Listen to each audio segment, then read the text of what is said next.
1 मई 1967 की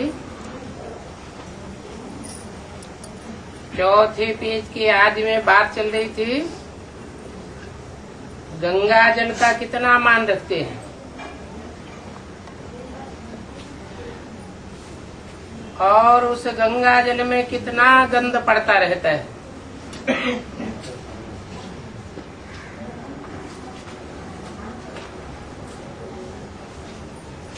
दुनिया वालों के लिए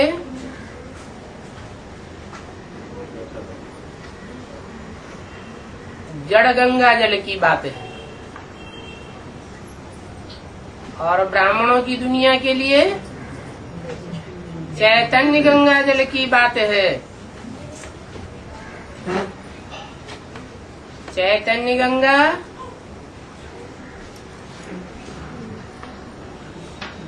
जब चैतन्य ज्ञान सागर के साथ है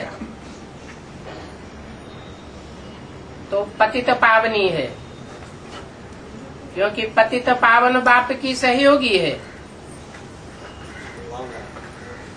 और जब गंगा नदी का कनेक्शन सागर से टूट जाता है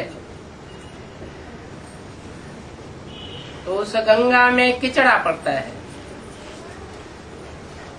पानी में गंध पड़ता रहता है। तो बच्चों को अभी ये खुशी होनी चाहिए कि हम ज्ञान सागर के पास जाते हैं, कोई किचड़े वाली नदी के पास नहीं जाते हैं। इतना फर्क पड़ जाता है।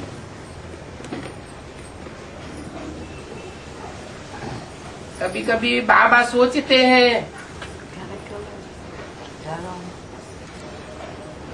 कि शिव बाबा क्या करे,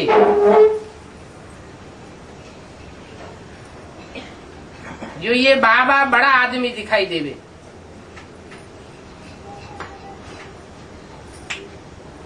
सन्यासियों के कपड़े तो हम पहन नहीं सकते।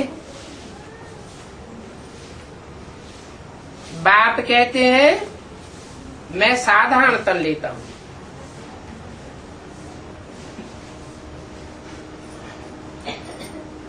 अब बताओ, तुम ही बताओ मैं क्या करूं। इस रथ को कैसे सिंगारूं। वो मुसलमान लोग हुसैन की घोड़ी निकालते हैं, उस घोड़ी को कितना श्रृंगार करते हैं।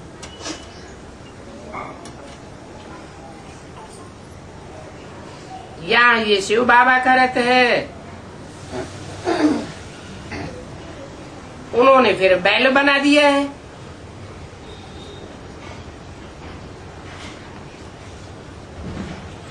बैल के मस्तक में शिव का चित्र बनाए देते हैं।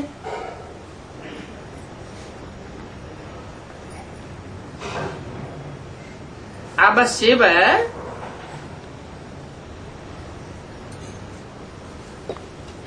बैल पर कैसे आवेगा।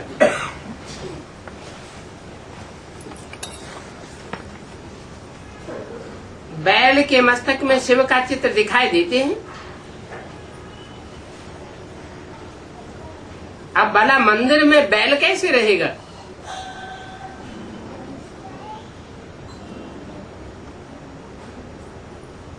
वास्तव में मैं कोई जानवर बैल में नहीं आता हूं। जानवर को सुधारने के लिए नहीं आता हूं। मैं तो मनुष्यों को देवता बनाने आता हूं। ये तो सब भक्ति मार्ग में बातें दिखाई है। बाप कहते हैं ये भक्ति मार्ग भी ड्रामा में नूद है।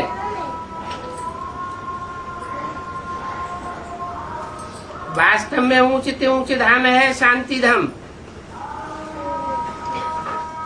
फिर है सुख धाम और लास्ट में होता है दुख धाम।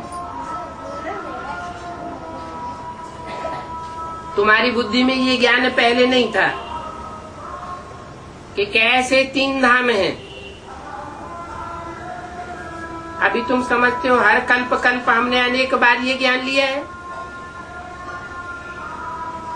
आत्मा में 84 जन्म का पाठ रुधा हुआ है। ये बहुत बड़ा बंडल है।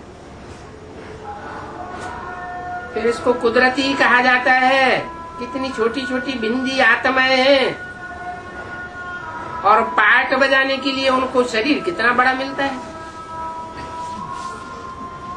वंडरफुल बात है ना।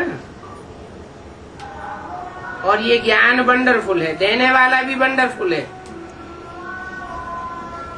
महिमा कितनी बड़ी करते हैं और लिंग कितना बड़ा बनाते हैं। जैसे पांडवों के चित्र भी बहुत बड़े बड़े बनाए दिए। अब ऐसे लंबे चौड़े मनुष्य कोई होते थोड़े ही हैं, तो बड़े बड़े चित्र क्यों बनाए दिए हैं। शिव का लिंग भक्ति मार्ग में इतना बड़ा क्यों बनाते हैं।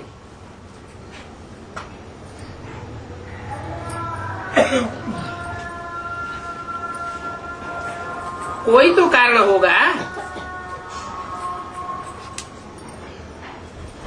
भक्ति मार्ग में जो भी दिखाया जाता है वो यादगार मात्र है, संगम युग की याद है। जो बड़ी महिमा का कार्य किया है उसको बड़ा कैसे दिखावे। जरूर पांडव इतने बड़े बुद्धिमान थे, तो उनकी बुद्धि को बड़ा दिखाने के लिए उनके चित्रों को बड़ा दिखाया। और शिव बाबा तो है ही बुद्धिमानों की बुद्धि।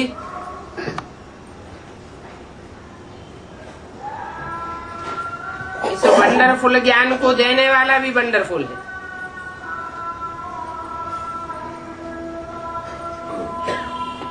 जैसे पांडवों के चित्र इतने बड़े नहीं होते हैं, प्रैक्टिकल में तो मनुष्य जैसे ही होते होंगे। ऐसे ही भुजाओं वाली कोई देवियां आज होती नहीं है। फिर इतनी भुजाएं क्यों दिखा दी है। जरूर इतनी सहयोगी शक्तियां बनती हैं। ब्रह्मा को ही देखो कितनी भुजाएं दे देते हैं। 1000 भुजा वाला ब्रह्मा दिखाते हैं। तो अभी तुम ब्रह्मा के ढेर बच्चे हो ना, सहयोगी बनते हो ना। तुम जानते हो कि ब्रह्मा कुमार कुमारी बढ़ते ही जाते हैं, तो ब्रह्मा की भुजाएं भी बढ़ती जाती हैं। बाकी भुजाएं तो हर एक को अपनी अपनी होती है। ये सब अनेक प्रकार की कथाएं हैं। ये कथाएं कोई काम की नहीं। तो अब मूल बात है कि तुम बच्चों को बहुत खुशी होनी चाहिए कि हम बाबा के द्वारा विश्व के मालिक बनते हैं। ऐसे विश्व के मालिक बनाने वाले बाप को याद करना चाहिए। बाबा बार बार कहते हैं सदैव बुद्धि में ये स्मरण करते रहो। बाप को याद करना पड़ता है कि हमारे विकर्म विनाश हो जाएं। इसमें मेहनत बहुत लगती है, क्योंकि बार बार तुम भूल जाते हो। तुम बच्चे जानते हो हम पवित्र बन रहे हैं, फिर हम नई दुनिया में चले जाएंगे। अभी पुरानी दुनिया है। मनुष्य तो समझते हैं अभी हजारों वर्ष पड़े हुए हैं। इसको कहा जाता है घोर अंधियारा। ये सब कुंभकर्ण की नींद में सोए हुए हैं, जो समझते हैं दुनिया अभी बहुत लंबी चलेगी। वास्तव में आग लगेगी, फिर ये सब हाय हाय करके भस्म हो जाएंगे। आज इतने करोड़ों मनुष्य हैं, कल सब खंड विनाश हो जाएंगे,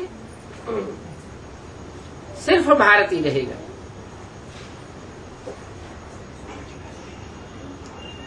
वहां तो मीठी मीठी नदियों के ऊपर रहते हैं,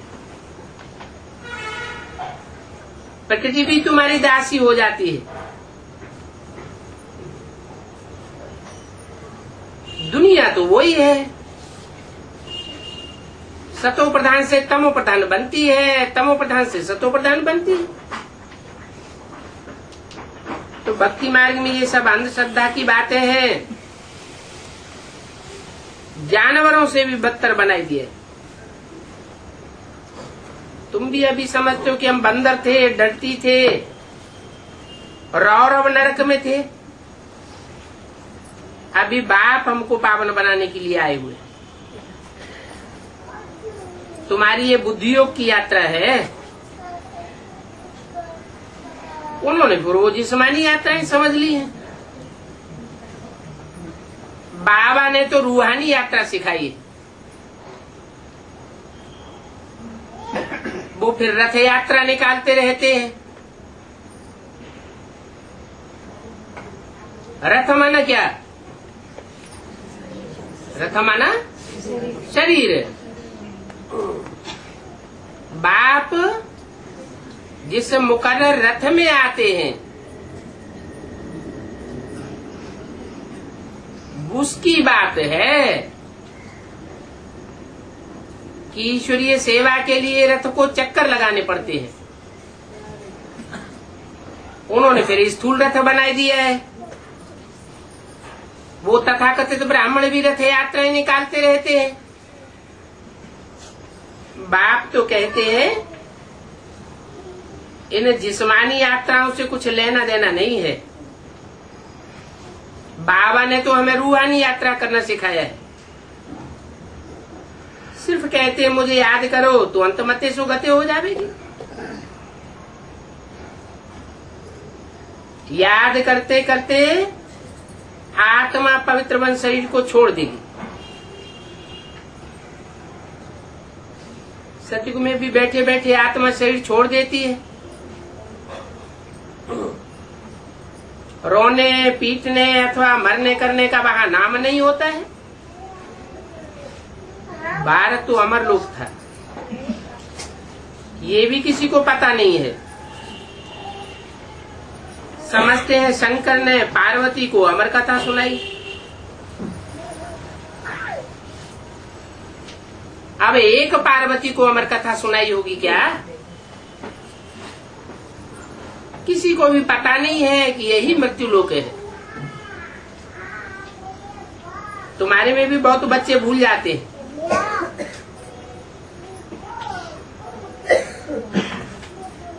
अमर लोक याद ही नहीं आता है। हम जानते हैं कि अब हमको जाना है अमर लोक वाया शांति धाम। तो तुम बच्चों को अथाह खुशी होनी चाहिए। बाबा भगवान हमको पढ़ाते हैं और एक की ही पढ़ाई है। उसमें भी पहले पहले मुख्य बात है याद की। वो पुरना लगा हुआ रहे कि हम पति से पावन कैसे बने। शिव बाबा के पास आए हो, जानते हो बाबा हमको फिर से पढ़ाने आए हैं। भारत अविनाशी खंड है। अविनाशी खंड है और दूसरे खंड विनाशी हैं। दूसरे धर्म भी सब विनाशी है। अविनाशी खंड की स्थापना जरूर अविनाशी बाप ने की होगी। उसको कहते हैं सदाशिव। सदैव कल्याणकारी है। जो कल्याणकारी है वो ही सत्य है, और जो सत्य है वो अमिट होता है। उसका कभी मिटना नहीं होता, विनाश नहीं होता। और वो सत्य बाप भारत में आते हैं, दूसरे धर्म खंडों में नहीं आते हैं। क्यों नहीं आते हैं?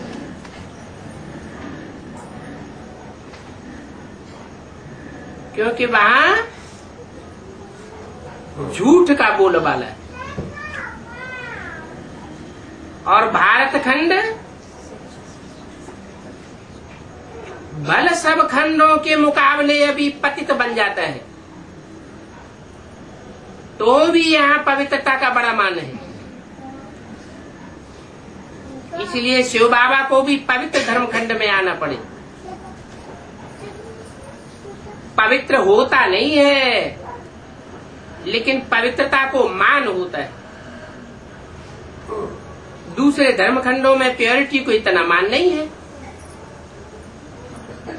तो बाप भगवान भी वहां नहीं आते।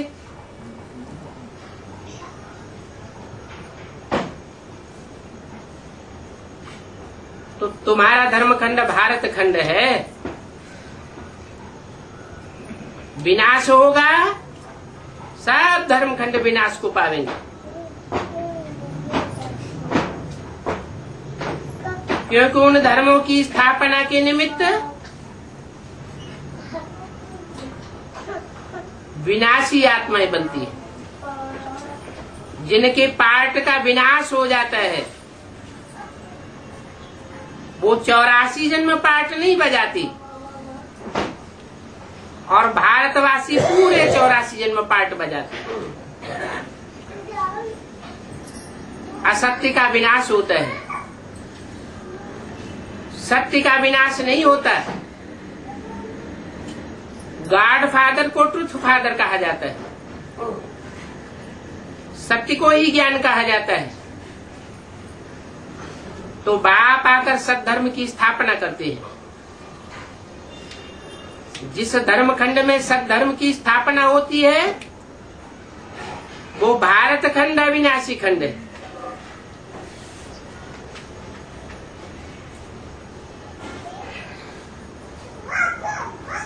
तुम्हारा 21 जन्म तक अविनाशी राज्य रहेगा, दूसरा कोई भी राज्य नहीं होगा। आत्मा का भी समझाया है कि आत्मा कैसे बिंदी है। कोई को बिंदी का साक्षात्कार हो जावे तो कुछ समझेंगे नहीं। समझो किसी को कृष्ण का साक्षात्कार हुआ,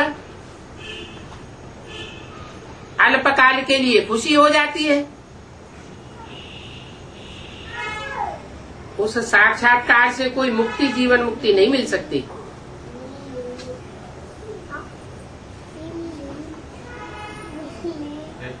ये तो तुम्हारी एम ऑब्जेक्ट है कि तुमको नर से प्रिंस अथवा नर से नारायण बनना है। ये नर से नारायण बनने की पढ़ाई है। उठते बैठते बाप को और चक्र को याद करो। इसमें साक्षात्कार, ध्यान, दीदार आदि की बात नहीं है। जिनको ध्यान दीदार की आस रहती है, समझो उनकी बुद्धि में ज्ञान नहीं बैठा है, वो अल्पकाल की खुशी होती है। और तुम्हारी बुद्धि में ज्ञान बैठा है तो तुमको सदाकाल की खुशी होती है। अच्छा, ओम शांति।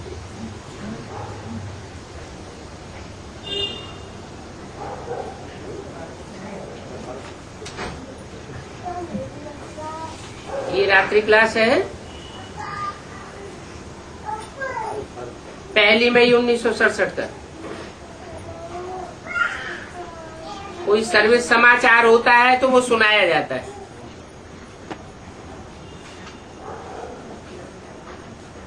सर्विस समाचार सुनने से बच्चों के अंदर उमंग, उत्साह बढ़ता है।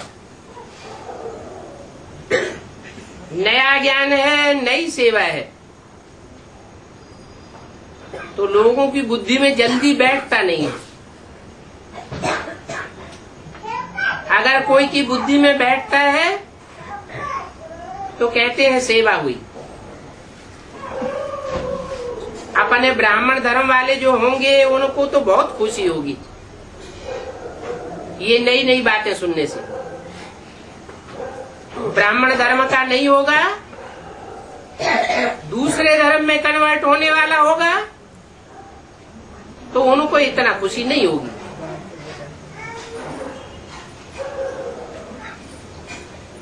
बाप कोई ज्यादा तकलीफ नहीं देते। बाप को रहम दिल कहा जाता है। बाप तो आते ही हैं जो कि बिचारी अहिल्याएं कुब्जाएं आदि हैं, पत्थर बुद्धि है, उनको आकर के उठाते हैं। बाप समझते हैं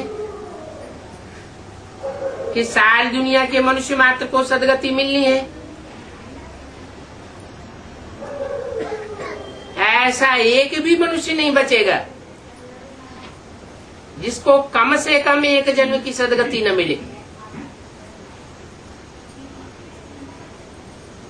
बाकी तुमको अनेक जन्मों की सदगति मिलती है। जो यहाँ पढ़ते हैं पहले पहले पढ़ते हैं, जास्ती पढ़ते हैं, वो पहले शांति धाम में जाकर के फिर सुख धाम में आवेंगे, क्योंकि उन्होंने ईश्वरीय पढ़ाई का कदर किया।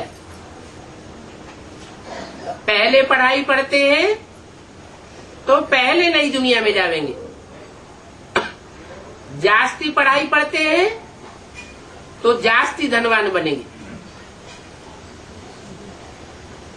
पढ़ाई बुद्धि में बैठी होगी, पहचान बुद्धि में बैठी होगी तो बाप को खूब याद करेंगे।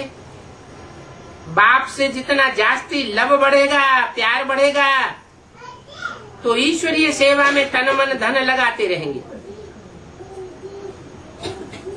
तो जरूर उच्च पद पाएंगे। तुम यहाँ आए ही हो पढ़ने के लिए।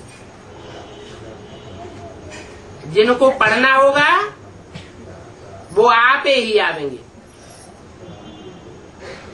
उनको बार बार बुलाने करने की दरकार नहीं है। तुमको बस यही तात लगी रहे कि हम सतो प्रधान कैसे बने। हम सतो प्रधान बनेंगे तो हमारे संसर्ग संपर्क में आने वाली जो भी आत्माएं होंगी वो ऑटोमेटिक सतो प्रधान बनेगी। बहुत बोल बोल करने की भी दरकार नहीं पड़ेगी। उनको कहा कहीं धक्के खिलाने की भी बात नहीं है। तो ये तात लगी रहे कि हम पहले पहले विष्णुपुरी का मालिक कैसे जाकर के बने। दुनिया भर में और किसी को ये तात नहीं लगी हुई। तुम बच्चों को ऐसी पढ़ाई मिल रही है कि तुम्हारी बुद्धि में तात लगी हुई है। तुमसे बहुत पूछते हैं कि सबूत दो। क्या सबूत है कि भगवान आया हुआ है? तो कहो इतने ढेर ब्रह्मा कुमार कुमारी अपन को ब्रह्मा कुमार कुमारी कहते हैं तो कोई अंधश्रद्धा से थोड़ी ही बने।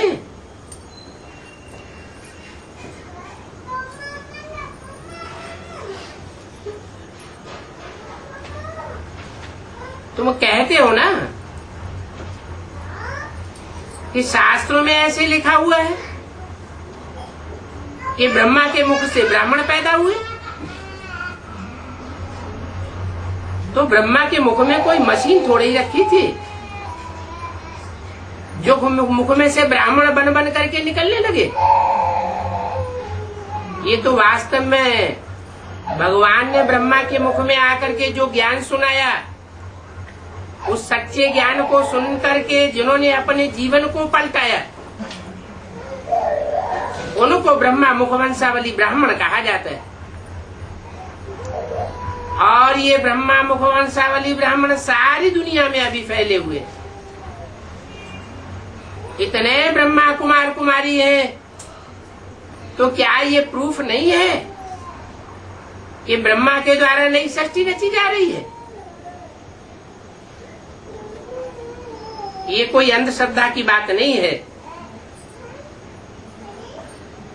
तुम समझते हो कि धीरे धीरे ब्रांचेस ढेर की ढेर बनती जाएंगी। बाप तो कहते हैं गली गली में स्वर्गाश्रम बोलो, हर गली में स्वर्गाश्रम बना हुआ हो। जब विनाश होगा, कर्फ्यू लगेगा, दूर दूर आने जाने नहीं देंगे। हर गली में आश्रम होगा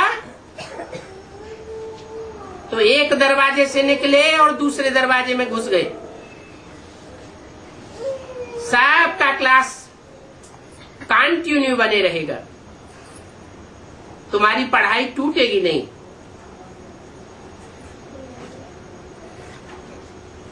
स्वर्ग में जाने के लिए युक्ति तो निकालनी है,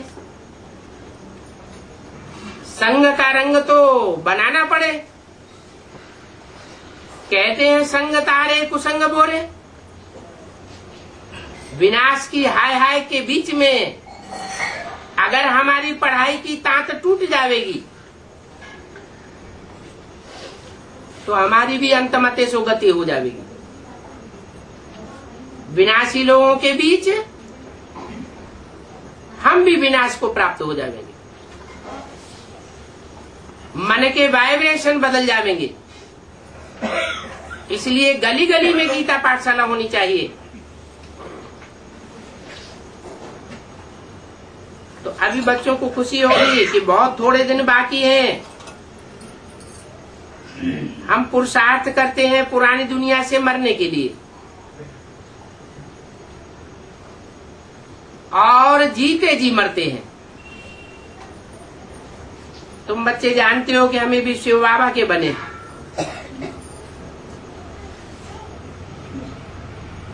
हम और कोई की सुनने वाले नहीं हैं। हमारे लिए एक शिव बाबा, दूसरा न कोई। ऊंचते ऊंच बाप जैसी गोद और कोई की नहीं हो सकती। तो ऐसे बाप की गोद बच्चों को मिलनी चाहिए। शिव बाबा कहते हैं मैं तो निराकार हूं।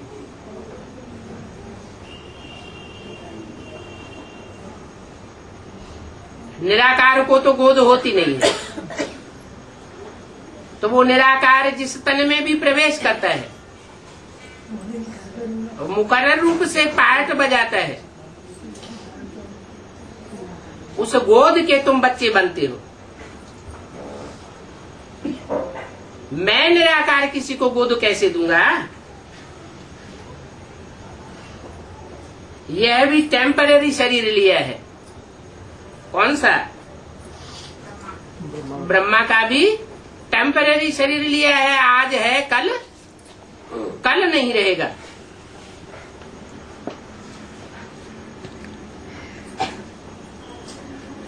तुम तो कहेंगे हम तो शिव बाबा की गोद में जाते हैं।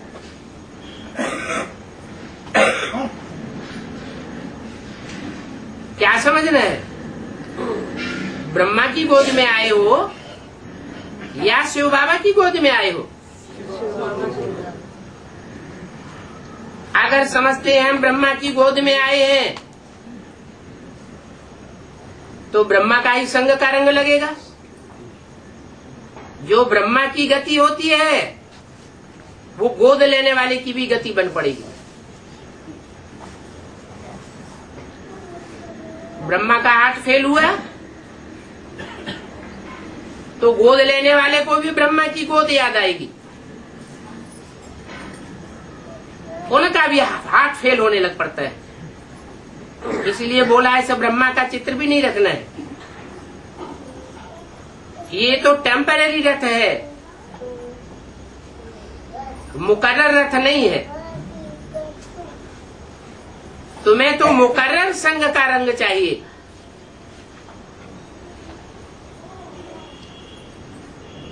तुम कोई मनुष्य की गोद में नहीं आते हो। तुम्हारी बुद्धि में रहता है कि हम जिसकी गोद में जाते हैं वो है सुप्रीम फादर, सुप्रीम टीचर और सुप्रीम गुरु। वो सदगुरु है, सदगति करने वाला। यह रथ जो लिया है ये तो मनुष्य का है, परंतु हम समझते हैं कि हम तो बाबा की गोद में जा रहे हैं। फिर भी बाप कहते हैं खबरदार रहना।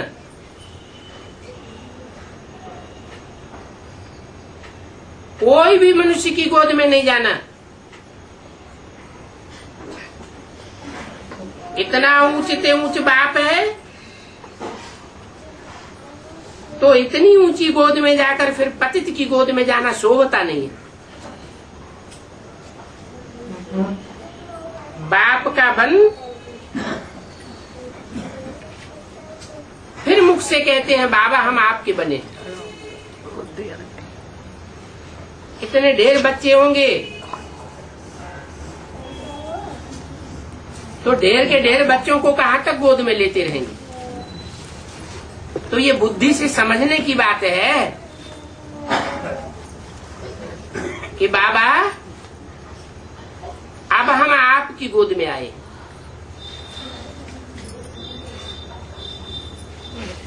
तो आगे चल करके यह गोद लेना भी बंद हो जाएगा। ये कोई स्थूल गोद की बात नहीं है। तुम्हारी तो याद की गोदी है।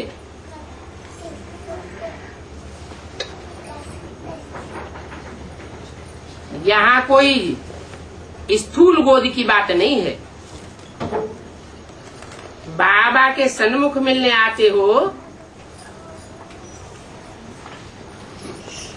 तो फिर बाबा की गोद मिले या न मिले, बुद्धि में रहता है हम बाप की गोद में आए। शिव बाबा को याद करना है।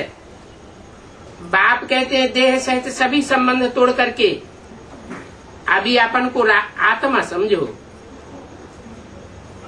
ये निश्चय करो, निश्चय की बात है कि हम शिव बाबा के बच्चे बन गए, माना शिव बाबा की गोद के बच्चे बने हैं। वास्तव में स्थूल गोद की दरकार नहीं है। समझते हो? शिव बाबा हमको पढ़ाते हैं,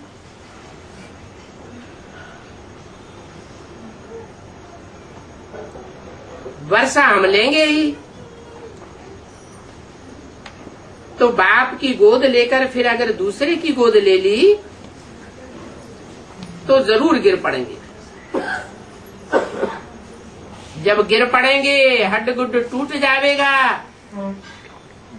तो बाद में पछताने से कुछ भी नहीं होगा। अपनी बड़ी संभाल करनी है। घर गृहस्थ में रहते हुए सन्यास चाहिए और तुम्हारा ये है बेहद का सन्यास, देह का भी सन्यास। ये देह भी ईश्वरीय सेवा में इतनी स्वाहा करना है कि देह देह महसूस न हो। यही मेहनत है। सारा मदार योग पर है। याद अच्छी होगी, तीखी याद होगी तो भले शरीर कैसा भी हो, आत्मा जो पावरफुल बनेगी वो पावर की स्टेज सारी सेवा कराती रहेगी। अभी तुम जो ज्ञान पाते हो वो ज्ञान बाद में भूल जाएगा। ज्ञान क्यों भूल जाएगा?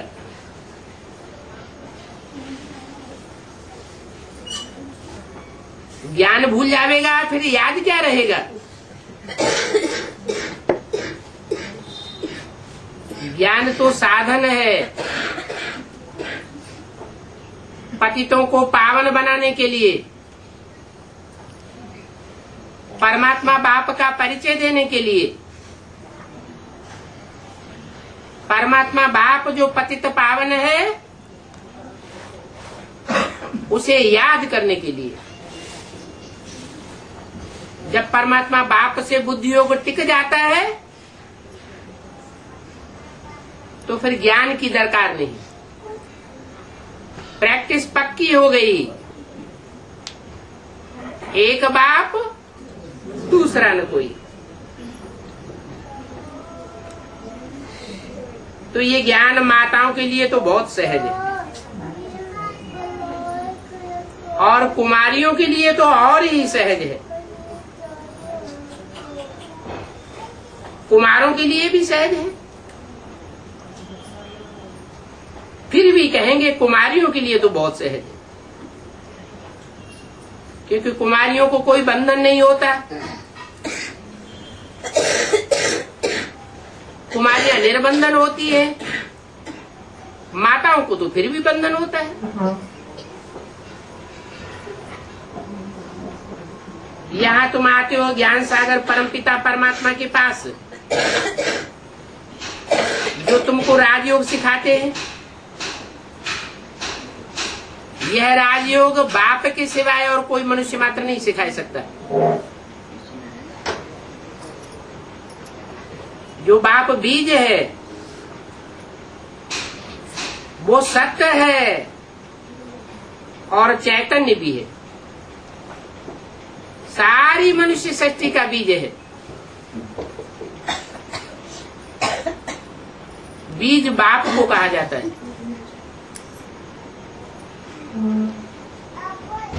वो परम पिता है, वो सब का बाप है, और वो सत्य भी है। और इस दुनिया में सब असत्य हैं, एक सच्चा और बाकी सब झूठे साबित हो जाते हैं। एक ही चैतन्य है, बाकी सब की जड़त्वमयी बुद्धि हो जाती है। माया सब की पत्थर बुद्धि बनाई देती है। तो ज्ञान सागर है एक,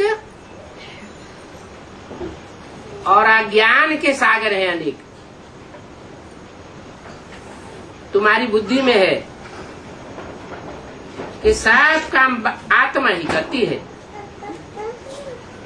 खाना आदि भी आत्मा ही पकाती है। आत्मा से पूछते हैं कि तुमने क्या बनाया, तो आत्मा ही कहती है दाल बनाई। आत्मा ही तो बोलती है ना। तो संस्कार आत्मा में भरे हुए हैं। आत्मा कहेगी ये मेरा शरीर है, क्योंकि आत्मा ही शरीर की मालिक है। शरीर कोई आत्मा का मालिक नहीं है, परंतु अज्ञानता के वश शरीर की कर्मेंद्रियां आत्मा को अपने तरीके से चलाती, क्योंकि आत्मा को स्वयं का ज्ञान नहीं है। 63 जन्म की रग पड़ी हुई है कि हम शरीर हैं, हम देह हैं। तो अपन को देह समझने से विकृतियां पैदा होती रहती है। शरीर तो विनाशी है, अपन को विनाशी शरीर समझने से आत्मा में भी विकृतियां आती गई। आत्मा भूल गई कि मैं अपने शरीर रूपी राज्य का राजा हूं, तो इंद्रियों ने आत्मा के ऊपर कंट्रोल कर लिया। इंद्रियों के ऊपर मन ने कंट्रोल कर लिया। मन को सशक्त 11वीं इंद्रिय कहा जाता है। अभी बाप ने समझाया है, ये 10 इंद्रियां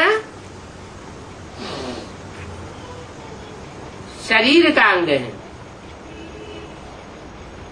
इन इंद्रियों को अभी मन अपने अनुकूल चला रहा है। आत्मा भूली हुई है कि मैं मन बुद्धि संस्कार सहित आत्मा हूं। सबसे पावरफुल आत्मा की शक्ति है बुद्धि। मनुष्य जब जन्म लेता है तो हर मनुष्य को अपने पूर्व जन्मों के संस्कार के अनुसार बुद्धि की दात मिलती है।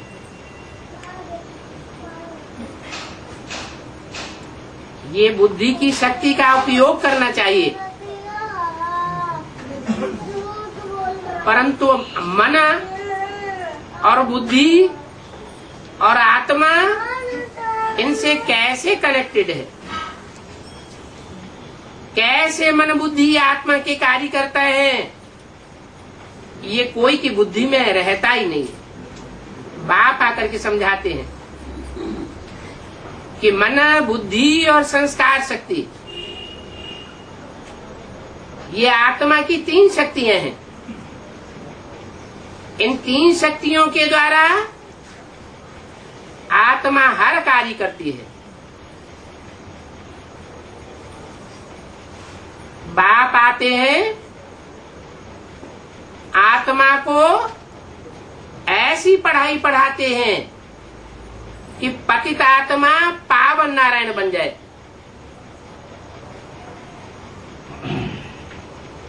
तो आत्मा की बुद्धि में बैठता है कि मैं ही बोलती हूं, मैं ही सब कार्य करती हूं इन शरीर के आर्गन्स के द्वारा। आत्मा में हर प्रकार के संस्कार होते हैं। कोई में भोजन पकाने के संस्कार अच्छे हैं तो बहुत अच्छा भोजन बनाते हैं, तो जरूर पूर्व जन्म से वो संस्कार आत्मा लाई है ना।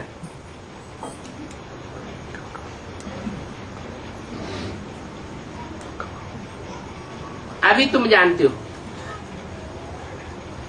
हमारे अंदर ब्राह्मणत्व के संस्कार हैं। हम ब्राह्मण भाई भाई हैं, ब्राह्मण कुल के ही हम ठहरे। हम ब्राह्मण कुल के हैं तो बाप दादा और मम्मा यही हमारे संबंध है। चाचा ताया काका मामा आदि आदि तुम्हारे कोई भी नहीं है। तुम तो ईश्वरीय परिवार के बन गए। इस ईश्वरीय परिवार में तुम आपस में भाई बहन हो और तुम्हारे मम्मा बाबा। उस परिवार के साथ रहते हुए भी संबंध समझो है ही नहीं। बुद्धि से समझने की बात है, किसी को बोल करके समझाने की बात नहीं है। ये अंदर में धारणा करनी है। इस शरीर द्वारा मैं ये सब प्रकार के धंधे आदि करता हूं। तो बाप बार बार कहते हैं देही अभिमानी बनो। देही अर्थात देह को धारण करने वाली आत्मा। आत्मा ने इस देह को धारण किया है। गर्भ में पिंड तैयार होता है तो 4-5 महीने के निर्जीव गर्भ पिंड में चैतन्य आत्मा प्रवेश करती है। तो कहेंगे आत्मा ने शरीर धारण किया।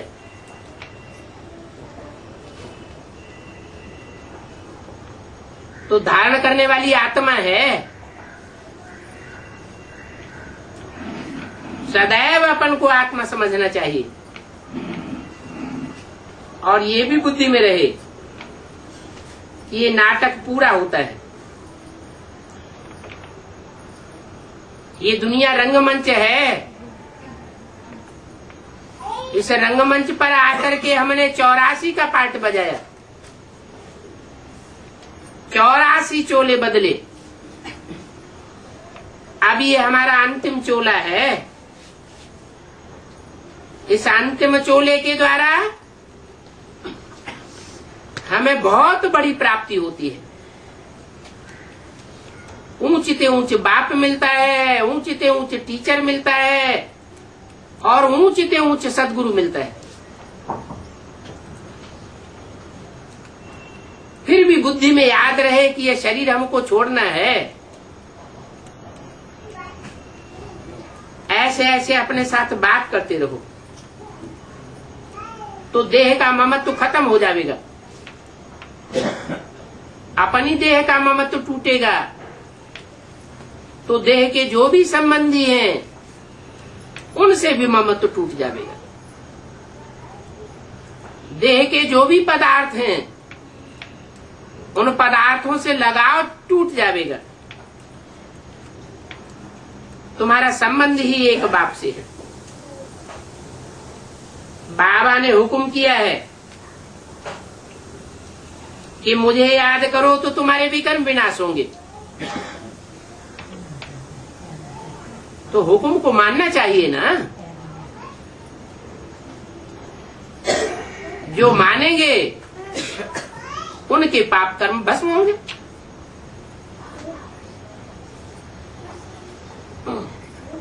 मैं तो तुम्हारे कल्याण के लिए कहता हूं कि मुझे याद करो। कोई दूजम को याद मत करो और कोई दूसरे को याद करेंगे तो उनके ऊपर तो पापों का बोझ है।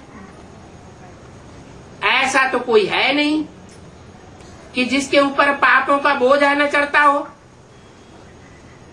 तो पापात्मा को याद करेंगे तो क्या बनेंगे? पाप बढ़ेगा या घटेगा? पाप बढ़ेगा। एक मैं ही ऐसा हूं जिसके ऊपर पाप पुण्य का कोई लेप छेप नहीं लगता। मैं पाप से भी परे हूं, पुण्य से भी परे हूं। पाप से परे हूं तो मैं राक्षस भी नहीं बनता हूं और पुण्य से भी परे हूं तो मैं देवता भी नहीं बनता हूं। न मैं सुख लेता हूं न मैं दुख लेता हूं। दुख और सुख दोनों से परे हूं।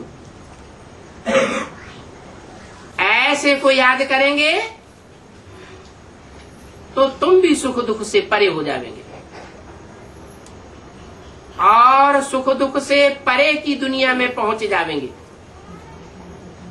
सुख और दुख दोनों से परे की दुनिया कौन सी है? उस धाम का नाम क्या है?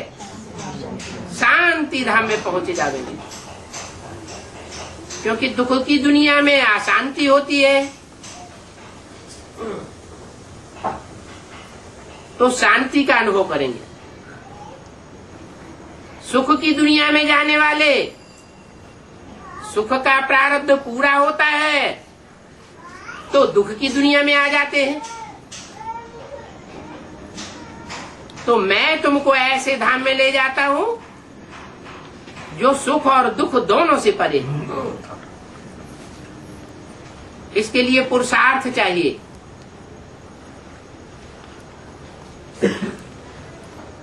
नष्टो मोहा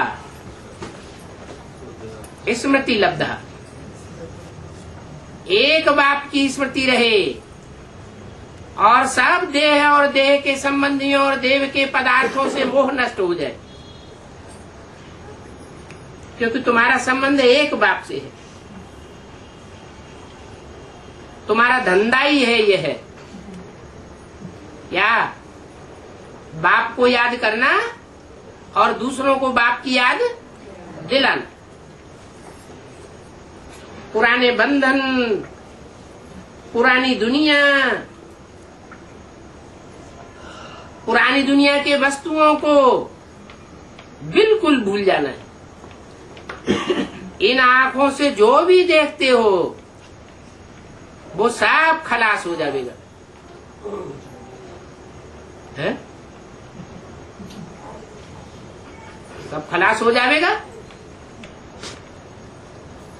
इन आंखों से सूरज को देखते हैं, खलास हो जाएगा क्या? है? इन आंखों से चंद्रमा को देखते हैं, खलास हो जाएगा क्या?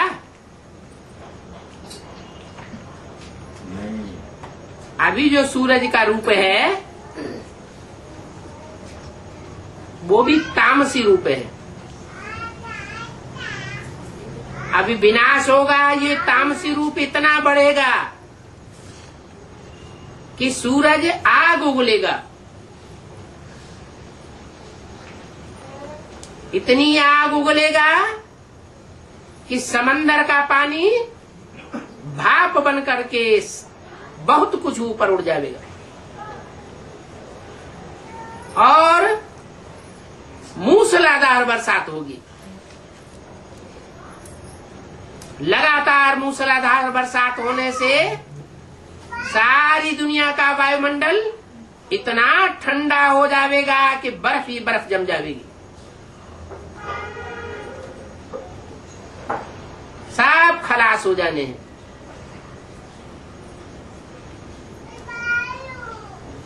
तो जो भी दुनिया में हम देखते हैं अभी, उन सब का रूप परिवर्तित हो जाएगा। वर्तमान रूप कोई भी नहीं रहेगा। तो इस पाप की दुनिया को भूल जाना है, नई दुनिया को याद करना है। वहां पांचों तत्व सुखदायी होंगे। पृथ्वी, जल, वायु, अग्नि सब सुखदायी होंगे। तो ये सब बातें बेहद का बाप तुम बच्चों को समझाते हैं। जो बेहद का बाप बेहद की पढ़ाई पढ़ाते हैं, उनकी श्रीमत पर चलना है। श्रीमत कहा जाता है श्रेष्ठ से श्रेष्ठ की मत को। तो दुनिया में श्रेष्ठ से श्रेष्ठ कौन है ये जानना पड़े। जो भी पाठधारी है 84 जन्मों में, उनमें श्रेष्ठ से श्रेष्ठ पाठधारी कौन गाया हुआ है? अच्छा, शास्त्रों में कौन गाया हुआ है? शास्त्रों में ऐसा कोई पाठधारी है जिसकी शास्त्रों में भी कोई ग्लानि न हुई हो? नारायण की शास्त्रों में भी कोई ग्लानि नहीं। उस सत्यनारायण की कथा गाई जाती है घर घर में। तो वो हुआ श्रेष्ठ ते श्रेष्ठ। उस श्रेष्ठ ते श्रेष्ठ नर में भगवान बाप जब प्रवेश करते हैं तब वो श्रेष्ठ बनता है। उसको पहचान लिया, जान लिया और मान लिया, उनके लिए बताया हुआ है कि सबसे अच्छा पुरुषार्थ है और सबसे सहज पुरुषार्थ है नारायण को याद करना। जिसको याद करेंगे वैसी ही गति बन जाएगी। अंतमते सो गति। तो याद बहुत पक्की होनी चाहिए। इसलिए कहा जाता है कि न निराकार ज्योति बिंदु को याद करना है, न साकार को याद करना है, न आकारी को याद करना है। फिर किसको याद करना है? उस साकार जो ऊंचे से ऊंचे पाटधारी है, उसमें आए हुए निराकार बाप को याद करना है, जिसकी ऊंचे से ऊंच मत है। ऊंच से ऊंच को याद करेंगे तो उसके प्रति हमारा लव बढ़ता जाएगा। लव इतना बढ़ना चाहिए कि लवलीन अवस्था हो जावे। आत्मा परमात्मा बाप के प्यार में लवलीन हो जावे। शास्त्रों में लिख दिया है आत्मा परमात्मा में लीन हो गई। ये कहाँ की यादगार है? संगम युग में ही हम बच्चों की संपूर्ण स्टेज का यादगार है कि 84 जन्म लेने वाली आत्मा जो पक्का आत्मा का पार्ट बजाने वाली है, वो परमात्मा बाप की याद में ऐसी लव में लीन हो जाती हैं कि उन्हें ये पता भी नहीं लगता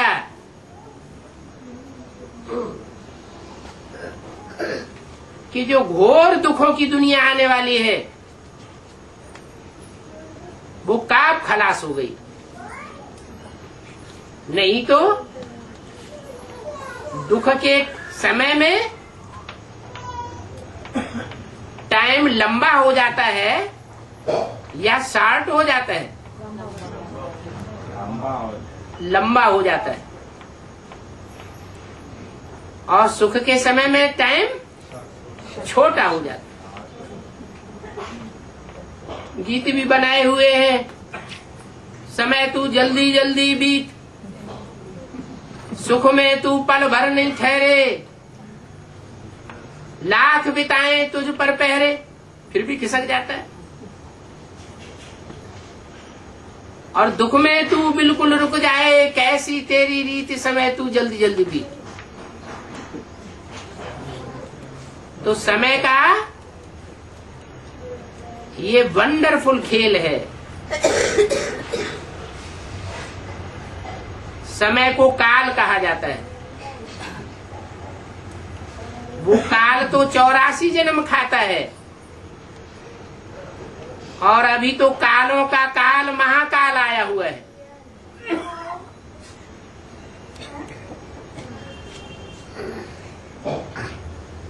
दुखों का समय तो अभी आने वाला है। बाप कहते हैं दुखों के पहाड़ गिरेंगे। क्या एक पत्थर ऊपर से नीचे गिर जाता है, सर के ऊपर गिरे तो क्या हाल होता है? और यहाँ तो कहते हैं दुखों के पहाड़ गिरेंगे। जैसे शास्त्रों में दिखाया है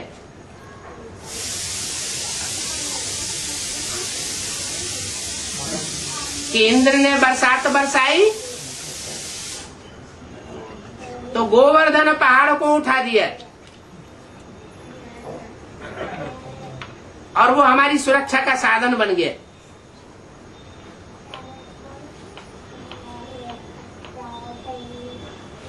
तो तो अभी वो टाइम आने वाला है जो परमात्मा बाप की याद में लवलीन होंगे, उनको दुखों की दुनिया होते हुए भी दुख महसूस नहीं होगा। ऐसे लगेगा कि जैसे टाइम जल्दी जल्दी भाग रहा है।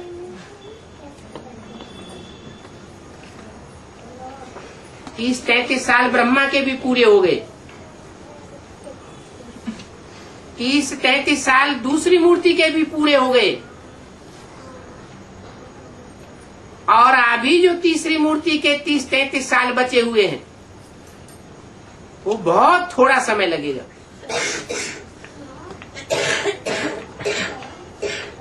अनुभव भी किया होगा बहुतों ने, जब अच्छी याद लग जाती है तो टाइम का पता नहीं लगता कि टाइम कहाँ खसक गया और कितना हो गया।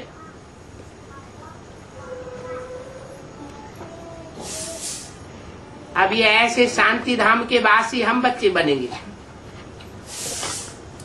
परम धाम को इस सृष्टि पर उतारने वाले हैं। तो परम धाम में समय जैसे होता ही नहीं, जैसे सुसुप्ति अवस्था होती है, गहरी नींद। तो गहरी नींद लेने वाले को पता चलता है क्या कि कितनी देर हमने सोया, पता ही नहीं लगता। तो ऐसे ही ये तीसरी मूर्ति का जो काली काल है, उसे तीसरी मूर्ति के रहबरी में जो पलने वाले हैं उनके लिए टाइम बहुत शार्ट हो जाएगा। भले दुनिया वालों के लिए दुख के पहाड़ गिरेंगे। इसलिए कुरान में लिखा है कि जब विनाश कयामत बर्पा होगी तो खुदा के बंदे बड़े मौज में रहेंगे, क्योंकि खुदा के जो बंदे होंगे वो खुदा को प्यार करने वाले होंगे।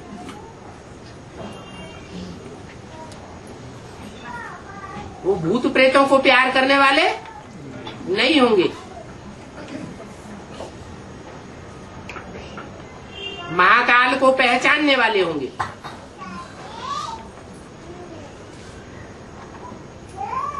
महाकाल कालों का काल कहा जाता है। काल को बहुत शार्ट कर देता है अपने बच्चों के लिए। ओम शांति।